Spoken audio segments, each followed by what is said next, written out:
when he's on the Mount of Olives. Again, the Gospel of John really doesn't give us a lot of information around this event on the Mount of Olives. If you're reading, say, Matthew or Luke, you get really extended episodes on the Mount of Olives. In particular, one of the most familiar scenes to us during the time of Jesus' Passion on the Mount of Olives is going to be the time where he's praying and sweating blood, and he takes Peter, James, and John and says, "Come with me and pray with me," and they fall asleep. And he kind of has this back and forth with Peter, James, and John about praying and being vigilant and watching. And then there's this more extended interaction with Judas and the band of soldiers and, the healing of Malchus's ear, which we get, those sorts of tidbits around the arrest, betrayal and arrest of Jesus. But the sort of extended scene on the Mount of Olives isn't something we get in John. John moves really quickly into the trial scene, the quote-unquote trial scene, but especially as we're going to see the episode with Pilate and this extended back and forth between Jesus and Pilate and the larger group of Jews, Jewish leaders, and the sort of the mob of the Jews also that are, at Pilate's headquarters and all this sort of stuff. There's a big, long, extended episode of that in John's Passion, whereas the other Passion scenes in Matthew, Mark, and Luke have that, but again, they sort of collapse that for other details also. So we're going to get a lot of things here in the next few verses and chapters. But we're going to start here in verse 12. We'll read this little section that talks about Jesus and his face-to-face interaction with Annas and Caiaphas. So the band of soldiers and their captain and the officers of the Jews arrested Jesus and bound him. First, they led him to Annas, for he was the father-in-law of Caiaphas, who was the high priest that year. It was Caiaphas who had advised the Jews that it would be expedient that one man should die for the people. All right, so that's the little verse there that kind of gives some explanatory power. We get a lot of, so the Hebrews in general in their upper echelon ranks of religious leaders, there was a lot of nepotism that was involved in this. The idea of spiritual leadership and the priesthood had historically also been something that was passed on through lineages, right? So the Aaronic lineage of priests was something that God had established. There was less criteria, at least as far as I'm aware, less criteria in the Pharisees and the Sadducees having to establish themselves as tribal descendants of Aaron. We know genetically, actually fairly accurately, that there were only two tribes that really extended into New Testament times with any significance. Number one, the tribe of Judah. They were the kingly tribe. They were the tribe that Jesus' lineage was from. The Davidic line is through the lineage of Judah. And they have a particular genetic code, which many, the Jews in particular, have gone through and traced. And then the other tribe that exists into the present day is the Benjamite tribe. So you have the Benjamites and the Judaites, which are the two significant genetic lineages that still exist among the Jews to this day. Several of the other tribes had been completely wiped out, and those tribal destructions were credited to the time of Egypt. The time in Egypt, number one, led to the denigration and decimation of a lot of the tribal lines. And then secondly, the Babylonian captivity led to a lot of decimation among tribal lines too. Anyway, it's an act of God that the Judaites, as a lineage and tribe, made it through these things, to fulfill the promise of the inherited Messiah. So anyway, what I'm getting at with all that is that the Aaronic lineage ended, right? Genetically, as far as the tribal descendancy, that lineage from Aaron ended most likely at some point in the time of the conquest of Canaan, or then the later Babylonian era, right? The Aaronic lineage became broken.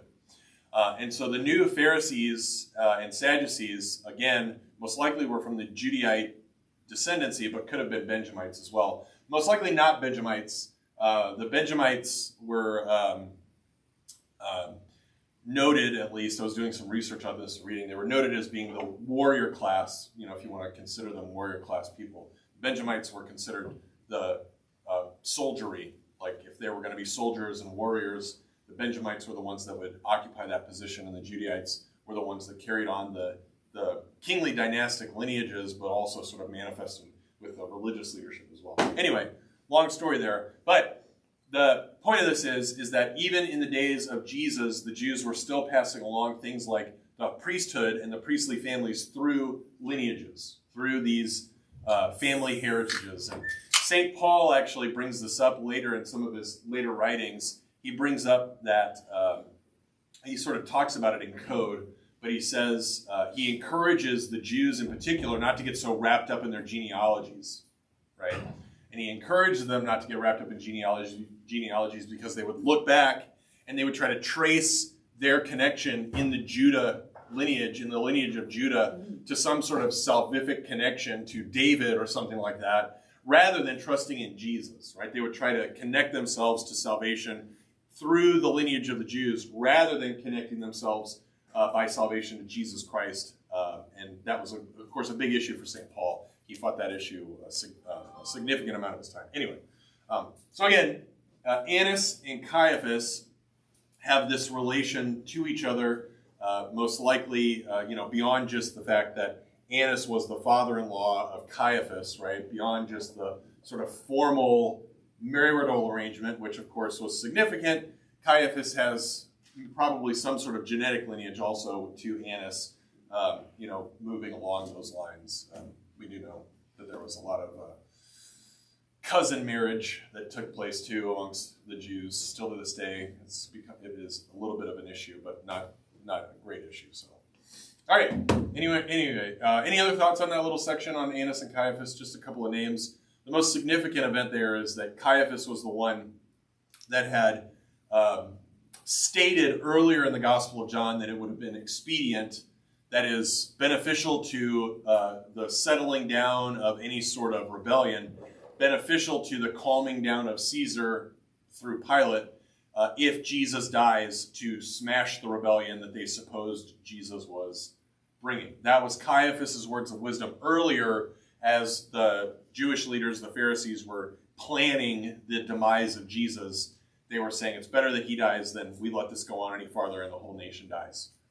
Could it work the other way? I mean, if they kill him, that might really give the reason for him to revolt after that. If they keep him alive.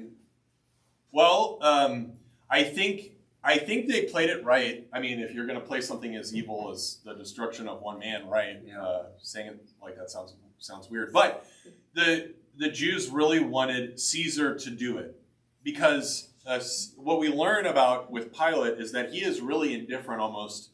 The Romans have already set up Herod as an outside, Jewish leader. He wasn't technically Jewish. He was from this sort of non-Jew, non-hereditary lineage, but he was of the Palestinian or Syrian or whatever you want to call it, that region. His family and dynasty were from there. The Romans had set him up. If Herod goes through wiping out Jews, Rome's not going to care, right? If Herod kills a Jew, and then the Jews, like the disciples of Jesus, if they were to take up arms and start killing the Pharisees and Herod, Pilate goes, "Oh, great, less Jews." Like that. I mean, that's it. I'm not trying to be anti-Semitic or anything, but No. Pilate doesn't care if the Jews fight amongst themselves. He would probably step in at some point if it gets a little bit out of hand and things kind of just turn into some sort of civil war. He probably comes in and he's just going to kill more people, and he's like, "All right, we need peace," because that was Caesar's role. Like that job, the job of Pilate again was not this was not a blue chip place to be. Pilate did not want to be there. He was either a younger guy trying to work his way up the ladder, or he was an old guy that had screwed up in other places that got stuck there because they wanted him out of the way so he could screw up as little as possible. One of those two things is the only way to explain Pilate being there. Most of the depictions have him being on the older side of things. I tend to think he was probably on the younger side of things, but it doesn't really matter in the end.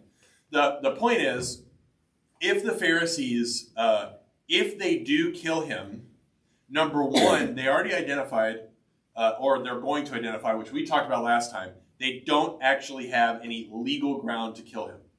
They will say, they are getting ready to say, it is unlawful for us to kill this man. And there's a few different ways to interpret this. It is either they are identifying that out of themselves and the code of Israel, they have no legal grounds to kill this man, which is true. Or they're saying, we do not have the authority because we are subjugated by Caesar, and only Caesar has the authority to do this, which becomes a part of the discussion, as we're going to see too. They're going to say, we have a law, and by that law this man should die. And then Pilate goes, well, what's that law? And then they say he made himself equal to God, and then Pilate gets really disturbed about it, right? Anyway, so the whole thing is, we talked about it before too, highly ironic, if we're going to use that term.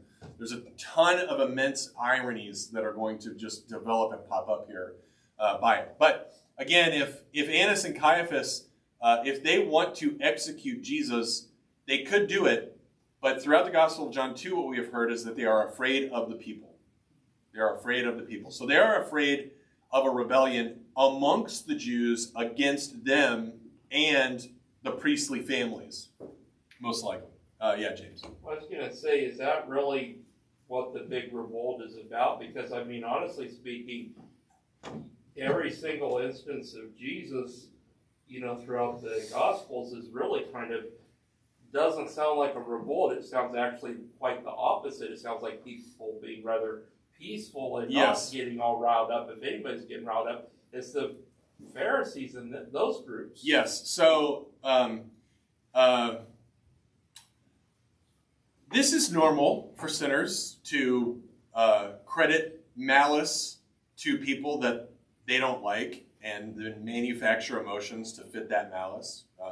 I've been at the butt end of that as the pastor several times. So not many of you, not any of you really. I think, James, you were attending here, but we had a lot of turbulence in the congregation for a few years, and we had a big conflict resolution panel that got put together. We had our district president in, we had several other people from the district in, laymen and leadership, and we tried to bring everybody that had problems into the building to resolve the differences and the issues. And I'm not being facetious. When we were sitting here and the panel got done with sort of concluding these things and directly interacting with the people that were having issues, and these people's issues came down to because I was moving tables and chairs in this room to arrange it the way I wanted to arrange it. And I would put a table up and stack up some chairs, and I would arrange tables one way, and then I'd come in and it would all the tables would be back out and all the chairs would be back out.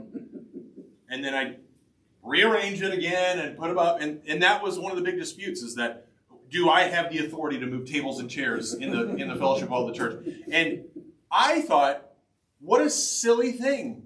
It's tables and chairs in the basement of a church. But because there were unresolved, malicious, inferences that were just placed upon me, like I was really trying to murder somebody by moving tables and chairs, right? Well, the same thing was true, because one of the other complaints was that we'd had increasing numbers of young children in the building, and when you get increasing numbers of young children, it's a little louder and it's a little messier. And some people were really mad. They thought hell had come on earth in this building because there were crumbs on the floor, after Sunday. And if you clean something, it's supposed to stay clean forever, right? Well, it's really awful when you have a church that doesn't have any children. Yeah, well, what I'm saying here is I'm giving an example, which is from the outside, right? And this is the thing that I probably should have got to. We brought people in that were third-party people to resolve these issues. And from the outside, they were listening to these things go on. And several of the laymen, I remember, over the course of time, echoed this exact issue, especially with regards to the children in the church. Like, there was one gentleman, he was a retired Marine, and he had fought in Vietnam, and he didn't have time for this stuff, right? And he was like, I gotta tell you, if we had kids in my church, and they were making noise, and they were leaving crumbs everywhere, I'd hug those parents, and I'd clean up those crumbs, and I'd thank God there were kids in my church. And he was just like, giving them the knife hand, like across the table. And I was like, yeah, you get it, right?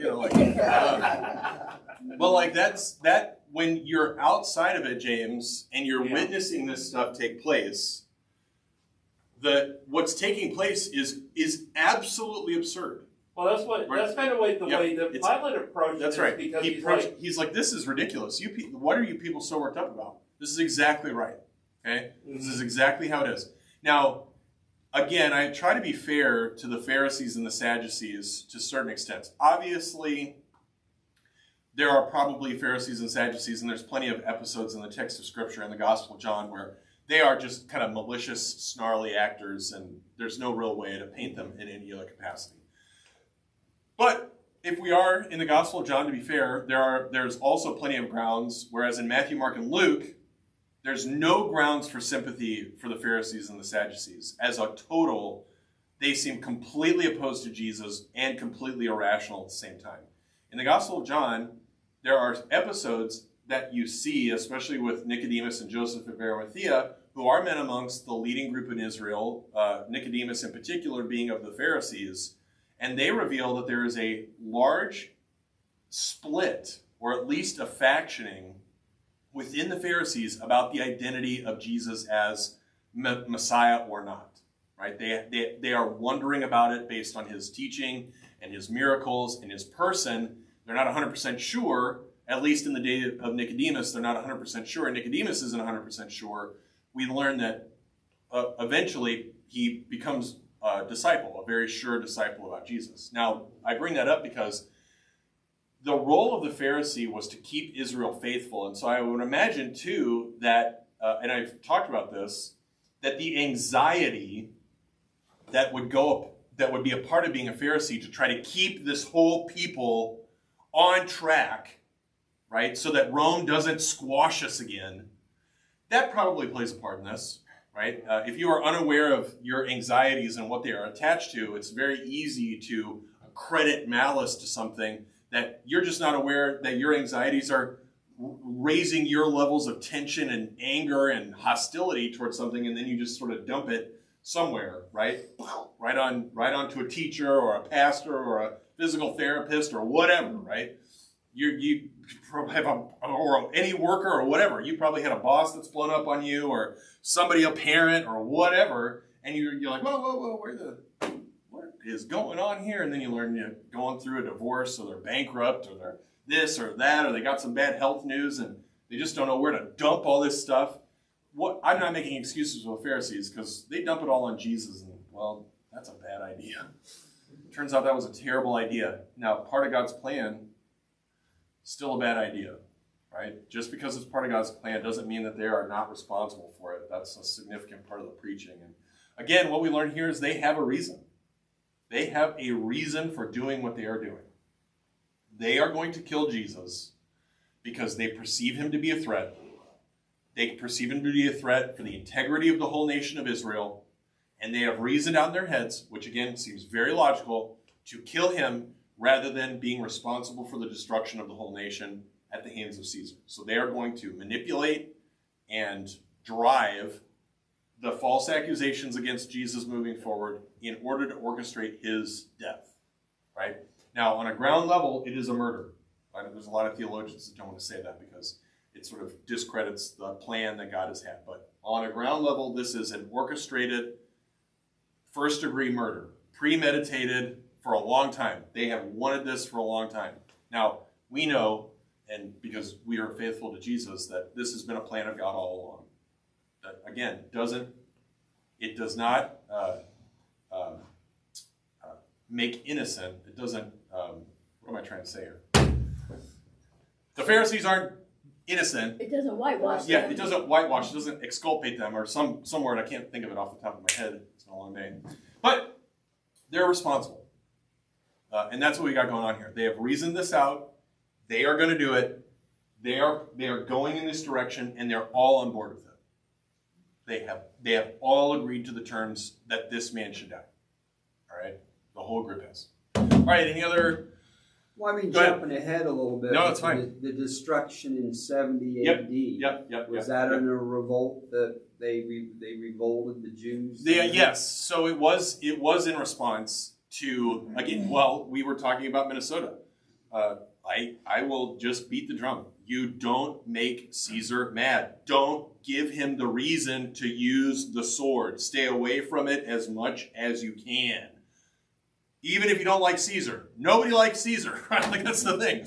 They don't like Caesar when it's Trump. They don't like Caesar when it's Biden. Nobody likes Caesar. Okay, Caesar he eats. He takes taxes, and All this fraud was happening under Trump 1. It was all still going on, right? It was going under Biden. It was going under Bush. It was going on under Clinton. It's been going on forever. Politics is a giant grift of liars and cheats. That's all politics is. And in America, politics and Hollywood, there's this great equivalency across it. I trust Tom Cruise and Will Smith the same I trust Trump and Ted Cruz and Nancy Pelosi. They're all liars and actors. That is what we have come to know. Not a single one of them has, in my mind, any integrity or honesty. That's it. We should just see them that way. It's all just a game for these people with millions of dollars at stake, right? We want to complain about NFL players making millions of dollars. These people they're stealing tax money and all sorts of things. Like, what was the criminal king in the Robin Hood stories? Prince John. Yeah, right. Just stealing money everywhere. Just the Prince John figure. There's no Robin Hood. That's the problem. I mean that's the way it is, right? There's just really no Robin Hood at all, and we shouldn't hope for that. But the point is, what was the point? What was I getting at? Oh, Caesar.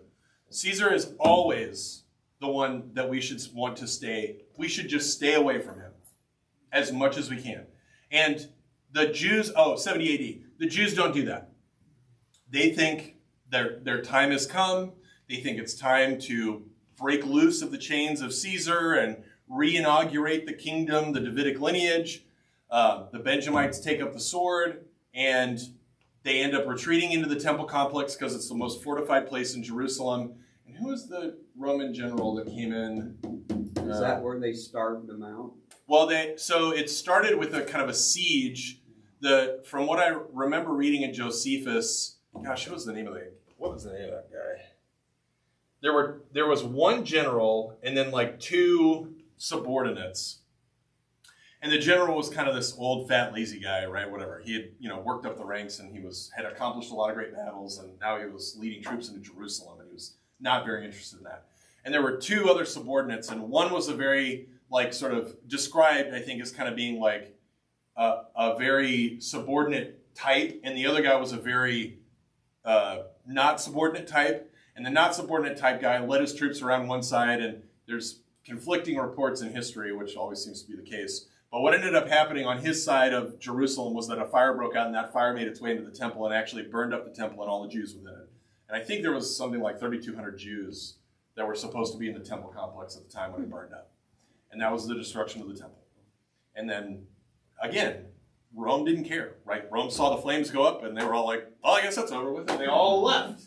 Right? And then Jerusalem burned, the temple burned down, and Rome didn't do anything. There wasn't any, we'll help you rebuild it. There wasn't any of that. It's laid bare, and the Jews were left alone, and in their misery and in the emptiness of the time, after all that death, they were left to clean it up, and nothing happened. The temple never ever got rebuilt.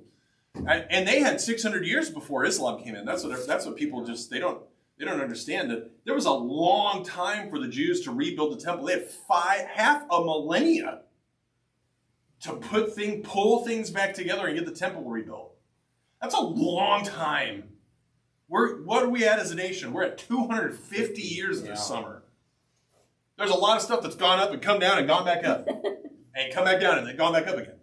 Right? We're on like our 5th or 8th renovation of the White House, and now we're getting a ballroom. That thing's going to come down, go up, come down, go up, come down, go up. They had 500 years to rebuild the temple without any real major, historically, oversight or conflict or anything. Didn't do it. Couldn't do it. Why don't they build the temple now? They can't. They won't. Right? Now it's a foreign policy disaster. Right? If Netanyahu came to Trump and was like, "Hey, we're gonna start a war with the Muslims to rebuild the temple on the Temple Mount," Trump would go, "Time out." You have a lot of people happy, though. Yeah, you would. You have a lot of Christians happy. Oh, you would. There's a lot of American money that flows into that project. But that's the thing. You would have America saying no, you would have the European Union saying no, and then all the goodwill in the Middle East towards Israel, like from Saudi and UAE, that would all evaporate immediately. The whole world would come to bear and say, "Nope, don't do that." That's exactly what would happen. Anyway, we could talk about that all over. all the time. But the point is that God is, when you look back, you just go, he's been right, and his will has been accomplished at every single step. And that isn't anything against the Jews or the Muslims or anything. It's just reveals who is ultimately the boss of everything. And again, you can rebel against that, and you can fight against the structures that he puts in place. You can fight against Caesar, and you can fight against the natural laws, and you can fight against all these things that he's established for the order and governance of the creation and the promotion or destruction of the things on earth. His job is to kill and to make alive. He reserves those rights. And if we're going to complain about the ways that he gets that done, I guess we can. But in general, you're just always barking up the right tree, I should say, but you're just barking. And the tree doesn't ever listen to barks. So that's the thing, right? God, he just does what he wants, and he doesn't really care. He just doesn't care about how we interpret those things. All right, so we've talked a lot just on this little section, but any other aspects of it that jump out here? All right, let's deal with this this first part of Peter denying Jesus here. Simon Peter followed Jesus, and so did another disciple. Since that disciple was known to the high priest, he entered with Jesus into the court of the high priest, but Peter stood outside at the door. So the other disciple, who was known to the high priest, went out and spoke to the servant girl who kept watch at the door and brought Peter in. The servant girl at the door said to Peter, "You also are not one of this man's disciples, are you?" And he said, "I am not." Now the servants and officers had made a charcoal fire because it was cold, and they were standing and warming themselves. Peter also was with them, standing and warming himself. All right. So we have this, got through this last time, but anything that jumps out here, questions or comments or thoughts, anything we notice or like or dislike or anything that jumps out this week? Thoughts? Well, didn't Peter say that he would die for Jesus? Yeah, right. But he denies him here because he's afraid for his life. Yep, draws the sword, right? Draws the sword at Gethsemane, denies Jesus in the court of the high priest, right? So we're talking... Denies himself to a girl. Yeah, to a servant girl. Yeah, and so... Is there a significance to the fact that it's a servant girl? Well, we're going to learn the significance in a little bit, okay, like in the next couple of sections. It's fine. There is a little bit of significance, but I think what you're pointing out, which I think is, again, this kind of, if we're going to call it irony, I don't know if that's the right description, but it reveals, I mentioned this in a sermon a little while ago, and apparently it was explanatory to people, which is that we remember Peter because of his faith, which is in the first place a trust, but that trust does not always communicate to IQ. Well, he's a fisherman. That's the thing, right? Now, that doesn't mean that people with lower IQs, and by low IQ, I just mean, that can hold all the pieces together, like everybody that's high IQ isn't faithful, but people that are high IQ can generally hold everything together a little bit better and have a little bit more integrity and consistency and those sorts of things. Not exclusively, but in general. What I mean to say is that Peter maybe really trusted Jesus, but he didn't understand the things the way that he was supposed to, which is what I interpret when he's able to identify Jesus as the Christ of Israel, which is an aspect of faith. To be able to hold on to Jesus as God's Messiah is something of faith. But being able to understand and comprehend the road of that Messiah was something he could not wrap his mind around. So even though he had faith, he lacked the understanding and the knowledge or the wisdom to be able to wrap his mind around the fact that this was the road of the Messiah. So that's why he takes Jesus and rebukes him, right? Until Pentecost. Until later, right? Yeah. Now we also learn, right? So again, we learn that Peter's knowledge or wisdom or enlightenment is not bulletproof after the fact too, right? St. Paul says in chapter 6 of Galatians that he opposed, or chapter 4 of Galatians, I opposed Peter to his face, right? He was wrong, right? St. Paul had far more insight and enlightenment and wisdom than Peter did. Right? Just way more. Now that doesn't mean, again, that Peter was a bad guy. He was a bad apostle, that he had clearly had tremendous amounts of faith, and then towards the end, he had wisdom. I brought this up, right? He comments on this in his second epistle that passage that I read a couple of weeks ago, when he's like, it took me essentially I'm paraphrasing, it took me a long time to figure this out. I had to go through a lot of suffering to become this smart, and I'm going to remind you of this all the time. I wish I had gotten this through my thick skull back in the days when I was with Jesus, right? He sounds like an old man that had gone through it all, right? Bit, wasn't he? Yeah. And, I mean, he was older, but not super old. Well, I mean, earlier on, he's kind of confused. Yeah, he was faithful and misguided, faithful and ignorant, faithful and high energy, low IQ, right? I'll jump out of a boat and then I'll sink, right? You know, like that's faith and low IQ, right? Just, I always preach, like, don't jump out of the boat. Just wait till Jesus gets there. It's a much better option. Peter lacks that. And here, it's the same thing. He's willing to sling the sword around on the top of a mountain and slap off somebody's ear. But, when he's unarmed, surrounded by enemies, talking to a little girl, I don't know anything about that guy, I don't know what you're talking about. So even that episode actually reveals that his lack of enlightenment actually does affect his conviction in the end, right? It reveals that your conviction, although it can be maintained, trust can be maintained, these hot and cold fluctuations in conviction and insight and wisdom can and do affect our ability to trust. They have a negative reaction, net negative, over time. Which is why there's so much ink that's spilled by St. Paul about sort of being self-controlled, right? Not getting in these giant swings of hot and cold across time with conviction and passion. St. Paul's like, no, you have to establish constancy, right? Constancy or self-control, moderation. That's an ancient constance, right? We don't talk about that as much. That was an ancient word for self-control across time, right? Just nice and even keeled, right? That come from like Greek philosophers or something? No, so constancy, like being self-controlled or constance, that's a sort of an ancient Hebrew. Maybe it's just an ancient spiritual understanding of a gift, right? That God would give to somebody who just isn't slung around by the things of life, crying, like dramatic. We have all these different words to try to encapsulate this, right?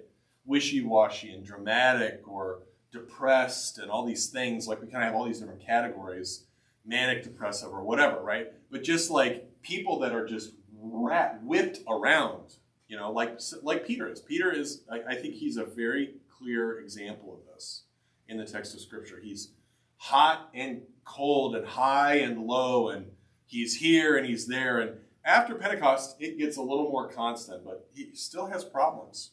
But, St. Paul, he was hot, and he was always kind of hot, right? He was always hot, but his high level of intelligence and passion was fortified by his integrity and wisdom and knowledge and insight. Like all those things really held together. He had a high level of constancy through his life, which was good. Anyway, Peter's a mercurial figure. That's the way I normally describe him. He's 80 to negative 30, right? Just up and down, depending on the day. All right, any other thoughts on Peter in this episode? A few other details that do come out here, but any other, James, go ahead. Well, just wondering, what would it have been like, I take it this is like probably late at night or real early in the morning, what we would consider that period of time. It would have been evening. Yeah, it would have been the evening time. Well, dark, Mm-hmm. but they're talking about like a fire would have been. Or early in the morning, probably. Yeah. I was going to say, Yeah. but it wouldn't have been particularly cold, it seems like, though. Well, desert's cold. It's the wintertime. It's the northern hemisphere. While, like Arizona, like this time of year. Isn't there quite a wide fluctuation between day and night. Yeah, usually. right, like Arizona, right? Like Arizona's beautiful this time of year because it's 75 during the day and then it's like 10 degrees at night, right? It's cold. Like it's cold. It's probably not 10, but like it goes from 75 to 30. Yeah. You know, like that's a big fluctuation. It's that way because it's the desert. Israel's the desert. It is this time of year. It is during the time of the Passover, so it's the springtime, all right? The Passover celebration has already taken place. As I've commented on, chapter 13 happens after the sun goes down on Thursday. All right? Chapter 13 is Maundy Thursday.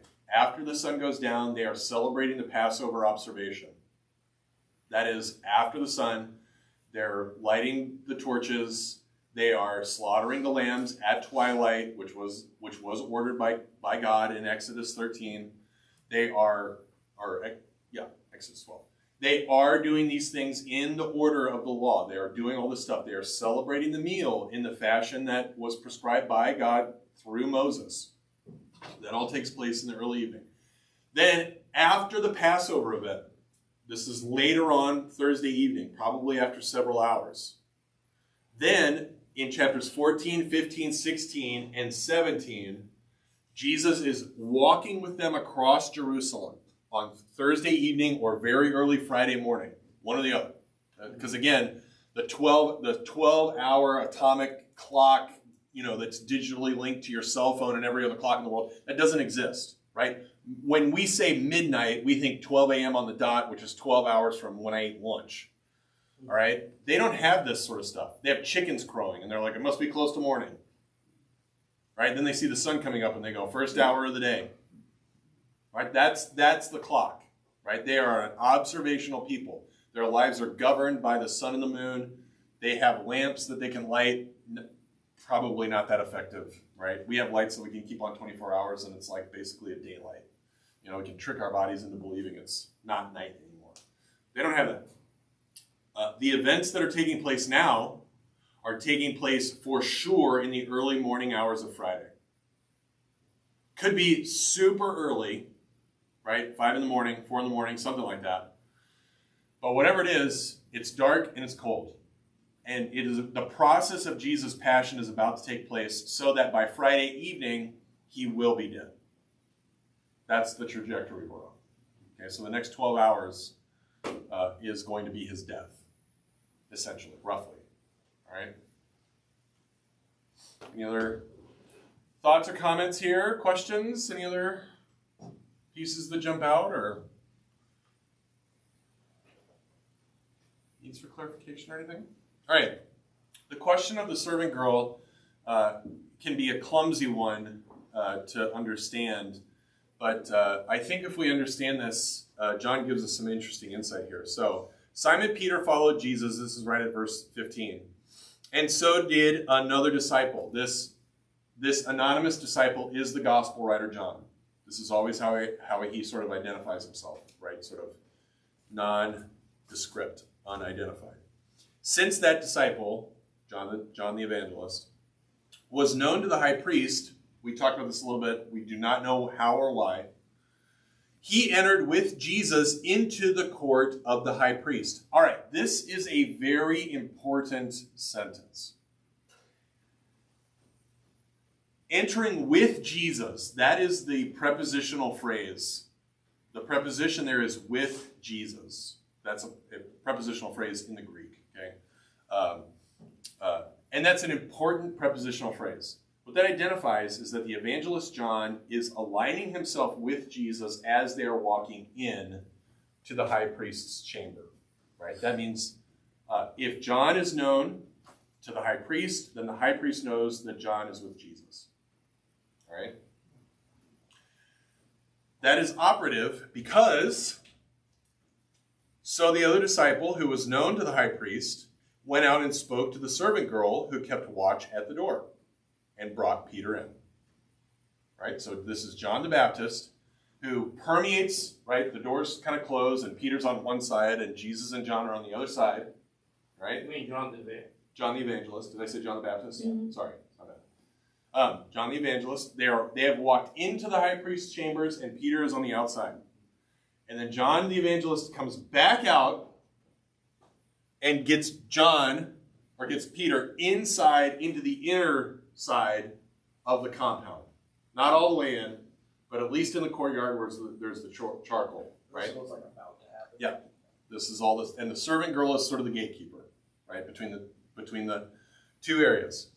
So this it's all unsurprising to a certain extent that John the Evangelist is aligned with Jesus, that apparently this is known.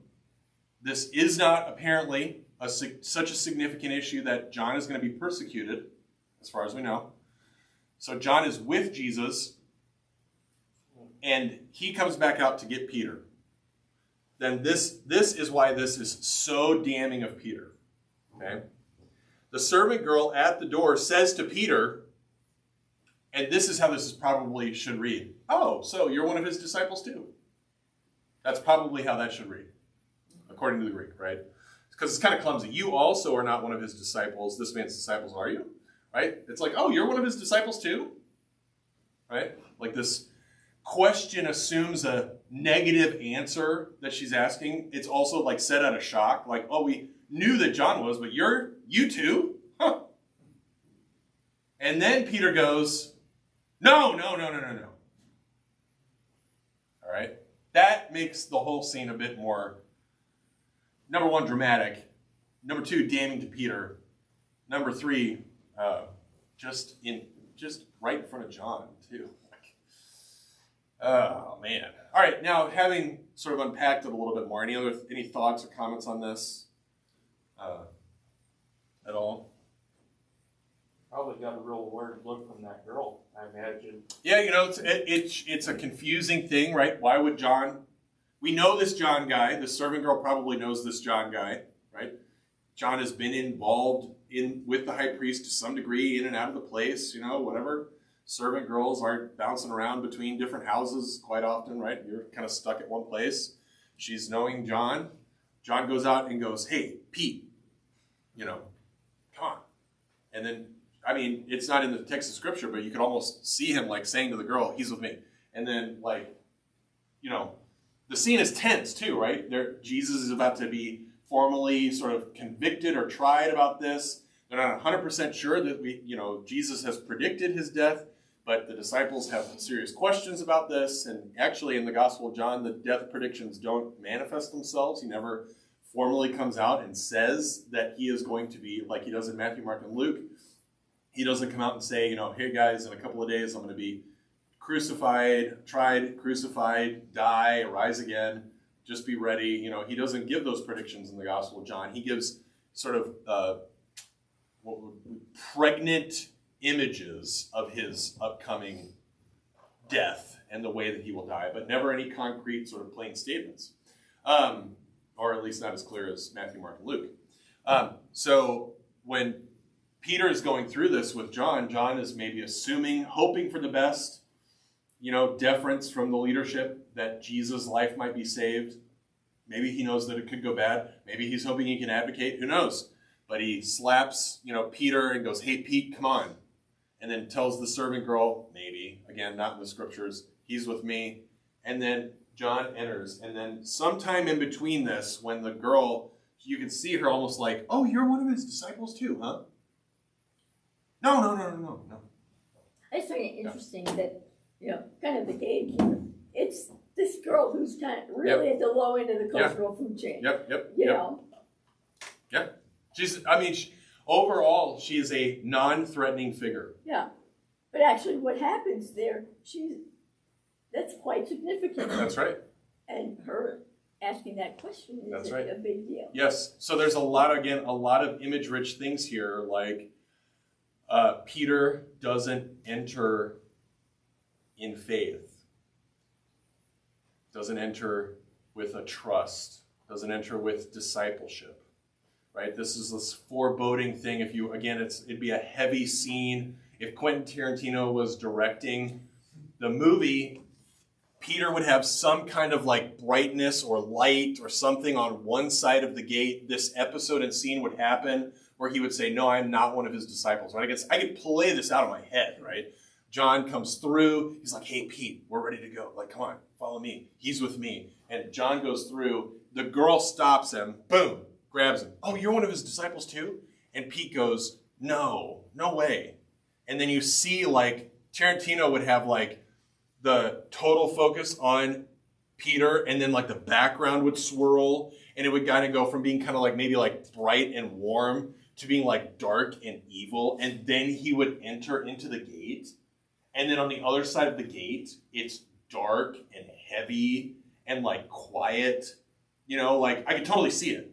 Because this is really where the episode with Peter and his betrayal or denial of Jesus, like, right, it is a major episodic shift between, number one, John and Peter, but also for what will happen with Peter later on, too. This cloud of denial hangs over Peter moving forward, too. So, again, it's a very important and significant episode. Go ahead. It's already been told by Jesus that he would deny him 3 times. Yes. But he can't remember This is exactly right? He will, again, he trusts Jesus, but he is not competent.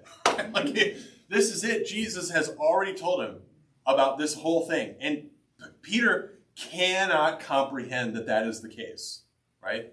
But this is, again, this is perfectly in line with human experience. Okay, perfectly in line with human experience. I don't know how many times I have told my boys, you can't do that. And what they think I am saying is like some challenge to their ability, right? But what I am saying is, no, it's like impossible for anybody to do that ever in the history of the whole world. Never will that ever happen. Not just you, little 8-year-old boy, you can't do that, right? Like, because you're 8 and you're weak and you're strong and you're uncoordinated, or weak and not strong and uncoordinated and all that sort of stuff.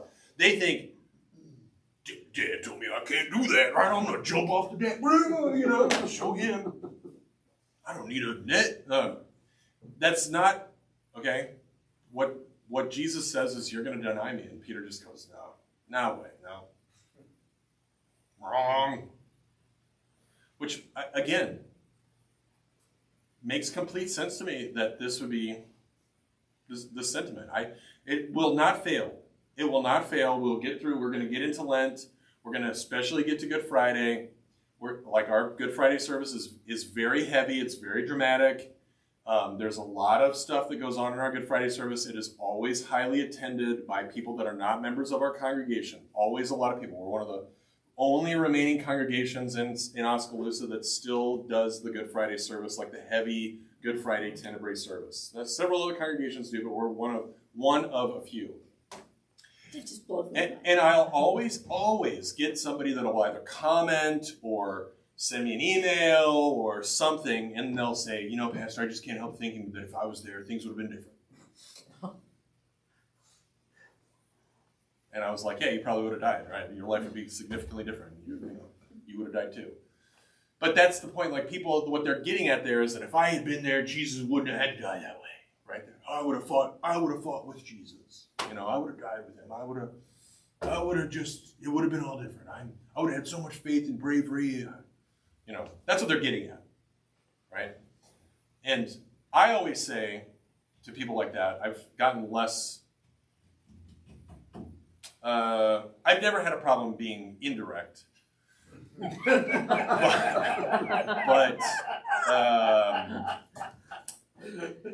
I am less conversational about something. That's what I'm trying to say. Where I would like to try to explore things, I just say, No. well, I just go, oh, well, if you don't have the bravery to come to church every Sunday and sit with your children in the pews, there's no way you would have the bravery to draw a sword against Romans in the darkened light of pre-dawn Friday to spring Jesus from Pilate's compound. Highly unlikely. Yeah, Right. yeah. And people go, oh, you know, all right, when you put it that way. No, the issue with sinners is that given the opportunity, we do the exact same thing. That's the big issue with sinners. Like, sinners aren't complicated. What are we? Boring and Boring and predictable. predictable. Well, that's That's right. getting back to what Paul said That's about I do what Yeah, I that's don't right. want to do. Sinners and I are, don't do that's what I exactly want it. to do. Sin- Yeah. Sinners are boring and predictable creatures. Given the opportunities, we just do the exact same things, right? People come to me and they're like, I just can't stop doing this sin. Oh, that's normal. Boring, predictable. I think I told you that. Completely normal. You're not exceptional. You're not special. You're just a sinner. I hate being just a sinner. Well, let's do that. You're stuck with it. Anyway, but that's it, right? Peter is in many ways Paul. Guys like Paul or guys like John the Evangelist. Those guys are highly exceptional, I would say. Peter is the reason why so many people dislike Peter is because they see themselves in Peter. You like. That's fair. Yeah, oh yeah. Absolutely. Like everybody, when I love Abram, my middle son Abram to death, and we go to my sister's house, and I overhear her talking to Casey, and she goes, "Why is Sam so much harder on Abram than the other kids?" And then my sister goes, "Oh, it's because he's trying to parent himself out of Abram." And I'm like, duh. But that's it, right? Like, we see ourselves in Peter because we like the idea that we're super faithful, and Peter's super faithful, and then it turns out that faith doesn't always communicate fortitude, and he keeps screwing up throughout his whole life, and, one of his redeeming qualities is that, like, of David's, which is that he knows when he needs to ask for forgiveness. And he doesn't run away from it. He comes and receives forgiveness, and he does that with Jesus, and he does that with Paul and the later events, and he reveals that the good gift of somebody like Peter is that he's able to be repentant, which shows his immense faithfulness, right? Go ahead, James. I was gonna say, we know what's up with Peter, we know what's up with John the Evangelist, Yeah. and we know what's up with Judas. I was gonna say, where's the rest of the 12? Yeah, they have departed, right? So that's one of the things about the Gospel of John. Actually, we don't know how far they've departed. So again, the Gospel of John is more, you gain a lot more sympathy for the disciples and their faithfulness than you do in Matthew, Mark, and Luke. In Matthew, Mark, and Luke, essentially everybody leaves Jesus. Peter's the last one, but after his denial, Jesus is alone. That's essentially the story of Matthew, Mark, and Luke. Everybody abandoned, most of the disciples who are close to him abandoned him at Golgotha, at Gethsemane, at his arrest. The Gospel of Mark is the most dramatic, and it reveals that even supposedly the evangelist Mark runs away from Jesus fleeing naked into the night. That's how that whole scene ends. And in the Gospel of John, you have the evangelist John and Peter that are walking with Jesus. And then you have significant numbers of women also who are with him at the crucifixion scene with John the evangelist.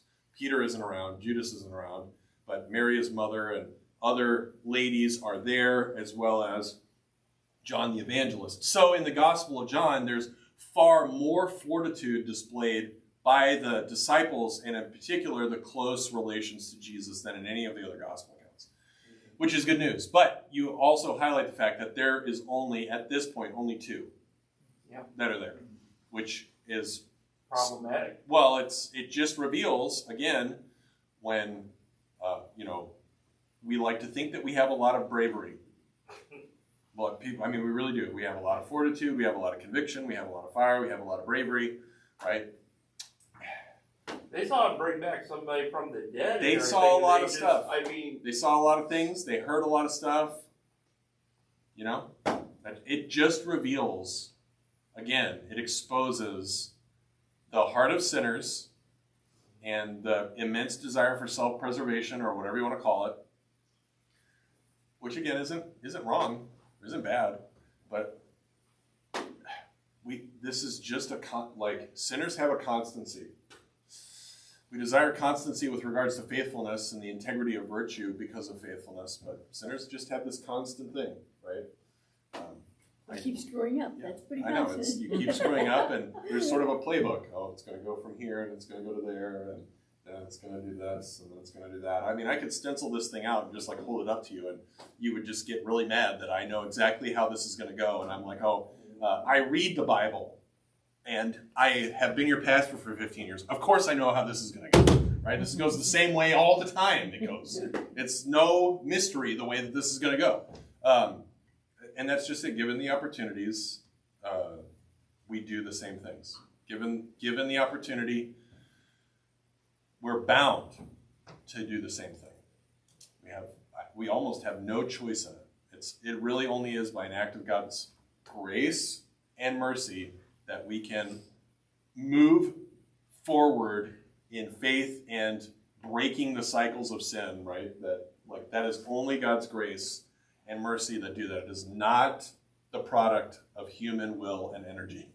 It is only the mercy of God that moves us apart from the trajectory of these things. So that again, Doug, you quoted St. Paul. He says, culminates, who can deliver me from this body of death?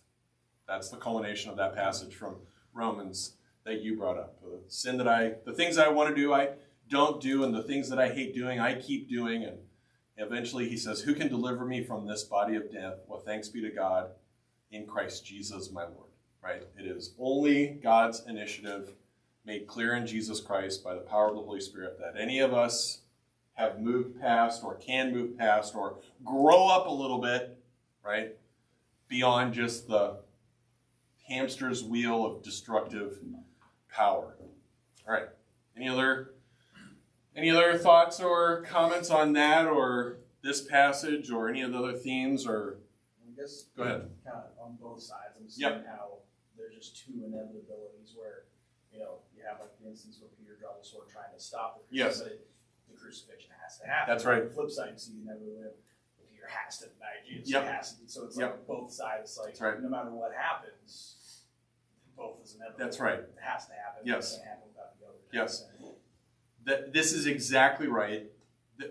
So this brings up to be a good theologian, which a theologian is just somebody that can talk to, for, or about God accurately.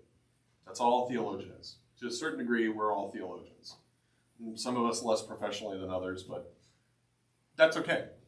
To be a good theologian, you have to acknowledge that multiple things can be true at once. That a system is at work, and that system does not always resolve itself. Too many people want to make the system of Christianity or the system of the story of God this homogeneous singular cable without tensions or questions or, I hesitate to say imperfections, but just things that aren't clearly resolved. But that's the story of the Scriptures. The story of the Scriptures is that there are a lot of things happening at once, and they cannot all be accurately described in a philosophical way. They just can't.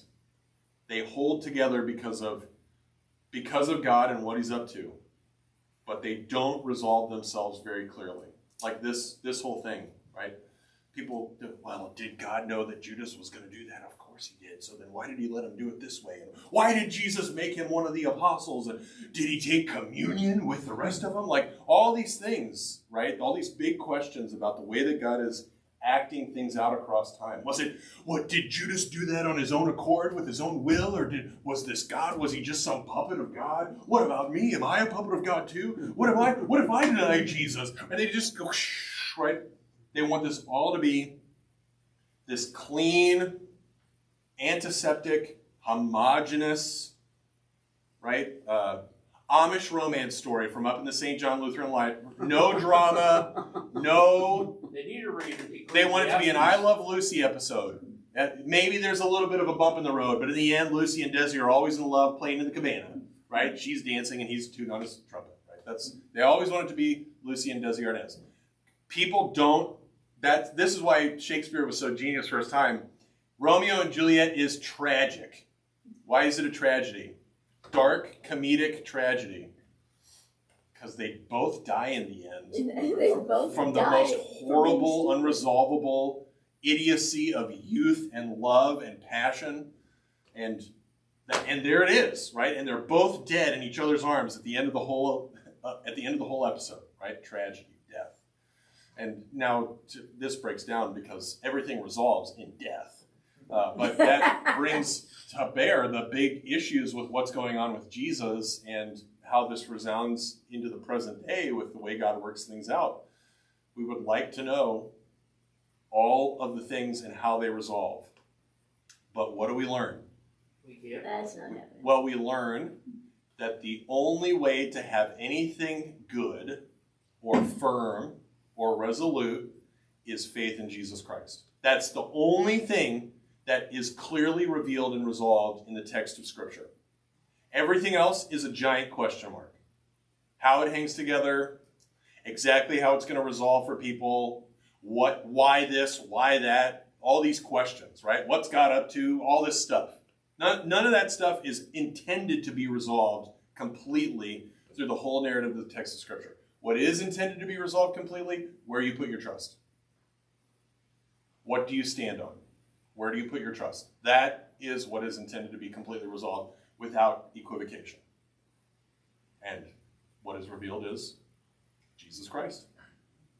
His words, his promises, the things that he has secured, made clear, concrete, unquestionable, undeniable. That is the whole text of, we might say, the whole of God's intended history has manifested itself to culminated in that event, that he wants the whole creation for all time to know that Jesus of Nazareth is the only good thing that anybody can have. The only resolution that anybody can come to. That's it. That's what God wants. He has worked a long time to get that out, and he'll continue working to make sure that that's the center and heart of the Christian story. And that's the way it's supposed to be. All right.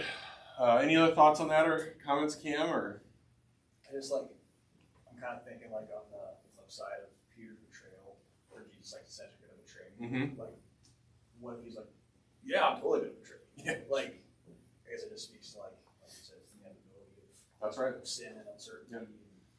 Yeah. So I stated this last week, something that we should not play down at all is the fact that goes along with what I just said, which is that Jesus is in complete control of everything. He is completely unsurprised, unshocked. He's just going. There's nothing surprising about anything that's going on. He's completely fortified in what he is doing, what he is saying, how he's interacting. He's in complete control of everything. He tells Peter exactly what's going to happen. He's in total control. You're going to deny it. That's how we should see. That's how we should hear that. We shouldn't hear it like some, oh God, Peter, you're going to deny me, right? Like some worried, hand-wringing person. He just looks right at Peter and he goes, you're going to deny me. He's at the table with Judas and he goes, you're going to betray me. The one who's dipped his hands in with me is the one that did it. This is just complete and utter control and resolution that's made clear in Jesus Christ. That's a big part of the point of these passages, is for us to see Jesus that way. He knows exactly why he's there. He knows exactly what he's doing. He's in complete control of everything. He's unsurprised by it all. He is just still going to do it. Yep. Unsurprised by the sin, unsurprised by the violence, unsurprised by Peter, unsurprised by the Caiaphas and Annas, unsurprised by it all. He's going to be unsurprised by Pilate, completely unsurprised by everything that's... You've said so. That's how I see him saying it. If that's what you need to say. Just completely unsurprised. All right. Any other thoughts or comments here, or questions or needs for a resolution before we depart back into the black, cold abyss of night? All right. Well, Well, then let's depart with the benediction of our Lord. The grace of our Lord Jesus Christ, the love of God, and the communion of the Holy Spirit be with